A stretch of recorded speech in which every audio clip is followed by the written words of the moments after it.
ఎక్కడో డీప్ సీలో ఉండే over fish బయటకి ఎందుకు వచ్చింది?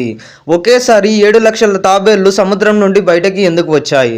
ఆస్ట్రేలియాలో 157 ఫాల్స్ కిల్లర్ వీల్స్ ఒడ్డుకు కొట్టుకొచ్చి విలవిలలాడుతూ చనిపోయాయి. కేరళలోని ఒక బీచ్లో కొన్ని కోట్ల ఫిషెస్ సముద్రం నుండి బయటకి వచ్చి చనిపోతున్నాయి. కొన్ని వేల కిలోమీటర్ల లోపల ఉండే black devil angler fish first time surface పైనకి వచ్చింది. ఏదో మారింది బుజ్జి. అసలు మన ప్రపంచంలో ఏం జరుగుతుంది? కలియుగం ఎండింగ్కి వచ్చేసిందా? ఈ ప్రపంచం అంతం కాబోతుందా? Welcome to Ashwanth anything. మన ఛానల్లో informative videos, facts, health stories, mysteries and ఏ టాపిక్ గురించి అయినా detailed long and short videos ఉంటాయి.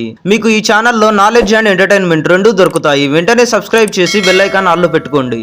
Number 1, oar fish or doomsday fish. ఈ doomsday fishes deep sea creatures. సముద్రం లోపల 200 to 1000 మీటర్స్ లోపల మాత్రమే జీవిస్తాయి. రీసెంట్గా ఈ ఫిష్ మెక్సికోలోని ఒక బీచ్లో కనిపించింది. దీన్ని చూసినప్పటి నుండి ప్రపంచం మొత్తం ఏదో జరగబోతుంది అని భయపడుతున్నారు. దీని గురించి వరల్డ్లో ఉన్న international news channels BBC, NDTV, New York times లాంటి ఛానల్స్ మొత్తం ఆర్టికల్స్ రాస్తున్నారు. ఎందుకంటే ఈ ఫిష్ 20 to 50 ఇయర్స్కి ఒకసారి మాత్రమే చాలా రేర్గా కనిపిస్తుంది.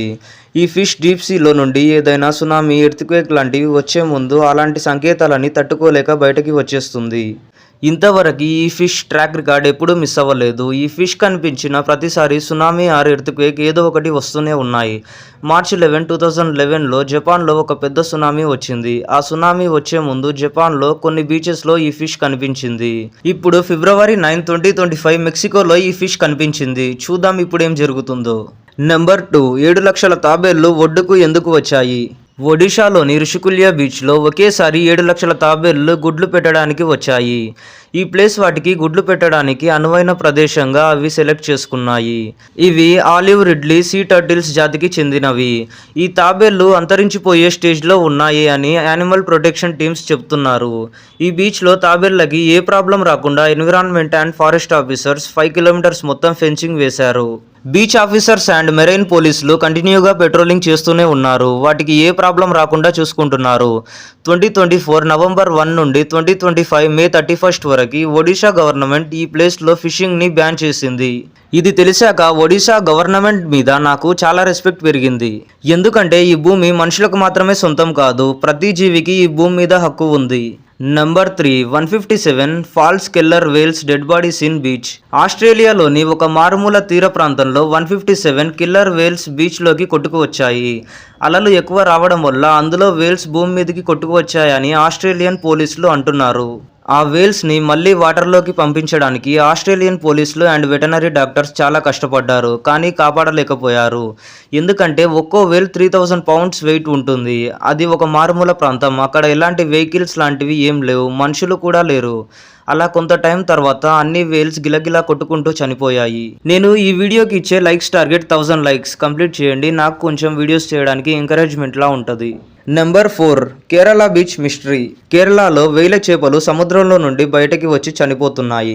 అవి సముద్రంలోకి వెళ్లకుండా ఆపోజిట్ డైరెక్షన్లో భూమి మీదకి వచ్చి చనిపోతున్నాయి. ఇలా ఎందుకు జరుగుతుంది అని సైంటిస్టులని అడిగితే వాళ్ళు ఏమంటున్నారు అంటే ల్యాక్ ఆఫ్ ఆక్సిజన్ సరిపోయి ఉండకపోవచ్చు అంటున్నారు. లేదంటే పిడుగు పడి స్ట్రాంగ్ కరెంట్స్ వల్ల అయి ఉండొచ్చు అంటున్నారు. లేదంటే ఏదైనా పెద్ద ప్రెడేటర్స్, తిమింగలాలు లాంటివి అటాక్ చేసినప్పుడు అవి తప్పించుకోవడానికి భయంతో బయటికి వచ్చి ఉండొచ్చు అంటున్నారు. మీరు ఇలా ఎందుకు జరిగింది అనుకుంటున్నారో కామెంట్ చేయండి. Number 5, black devil angler fish. ఈ ఫిషెస్ డీప్ సీ క్రియేచర్స్. సముద్రంలో thousands of feet లోతులో జీవిస్తాయి. ఇవి అసలు పైకి రానే రావు. బట్ ఈ యాంగ్లర్ ఫిష్ మాత్రం సర్ఫేస్ పైన తేలుతున్న వీడియో ఇప్పుడు వైరల్ అవుతుంది.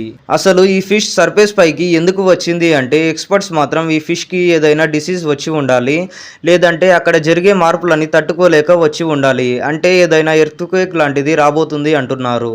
ఈ rare black devil angler fish same finding Nemo మూవీలో ఉన్న ఫిష్ లాగానే ఉంది. ఇప్పుడు సోషల్ మీడియాలో ఈ ఫిష్ చాలా వైరల్ అవుతుంది. Conclusion, what's happening? Something is happening big. లేదంటే ఈ ప్రపంచం అంతం కాబోతుందా అంటే ఇవన్నింటినీ బేస్ చేసుకొని చూస్తే వీటికి ప్రపంచం అంతం కావడానికి అస్సలు సంబంధం లేదు. ఇవన్నీ న్యాచురల్గా జరిగిన ఫినామినన్స్ అంతే. బట్ సునామీ ఆర్ ఎర్త్క్వేక్ వచ్చే అవకాశం ఉంది. మీరు ఈ వీడియోని లాస్ట్ వరకు చూశారు అంటే మీరు చాలా నాలెడ్జ్ని గెయిన్ చేసుకున్నారు. మరి సబ్స్క్రైబ్ చేయొచ్చు కదా, చేసి బెల్ ఐకాన్ ఆల్లో పెట్టుకోండి. నేను ఏ వీడియో అప్లోడ్ చేసినా మీకు వెంటనే నోటిఫికేషన్ వస్తుంది. ఈ వీడియో పైన మీ ఒపీనియన్ ఏంటో కామెంట్ చేయండి. Thanks for watching. See you in next video.